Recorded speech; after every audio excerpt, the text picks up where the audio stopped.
दरम्यान मनसे नेते बाळा नांदगावकर आणि अमित ठाकरे यांनी प्रकाश महाजन यांना फोन केला। प्रकाश महाजनांची अमित ठाकरे आणि नांदगावकरांकडून विचारपूस करण्यात आली आहे। अमित ठाकरेंकडून प्रकाश महाजन यांना भेट घेण्याचंही आश्वासन दिले गेले। प्रकाश महाजनांनी उघड नाराजी बोलून दाखवली होती आणि त्यानंतर या दोघांनी त्यांना फोन केले। नाराजगी होती। मी मीडियाकडे काय गेलो, मी त्यांना सांगितलं की मी काही मीडियाकडे गेलो नाही, मीडिया माझ्याकडे आली होती। थोडा माझा भावनेचा बंद फुटला, पण त्या व्यक्तीनं माझी एवढी वास्तविकपणे चौकशी केली आणि मला या गोष्टीचं समाधान वाटलं, एक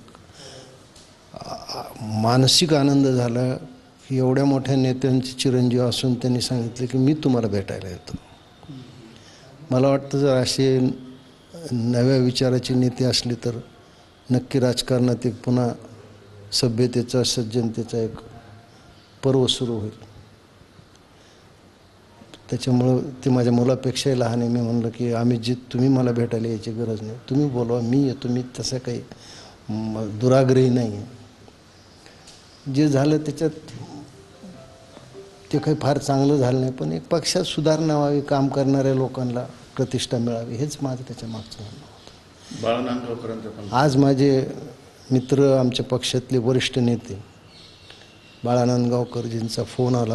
अर्थात मग बाळा नांदगावकरचा फोन आल्यावर आमच्यात जे संभाषण झालं ते तिथं मात्र मग मी माझ्या सगळ्या भावना बोलून दाखवल्या। बाळाचा स्वभाव असा आहे की त्या बिचाऱ्यांनी शांतपणे ऐकून घेतल्या। अर्थात ते फोनवर होते, मी फोनवर होते, दुसरं काही करू शकत नव्हते, पण आमची मैत्री आहे आणि आम्ही एकमेकाला पक्षात नव्हतो तरी आमचे संबंध होते, आजही आहेत।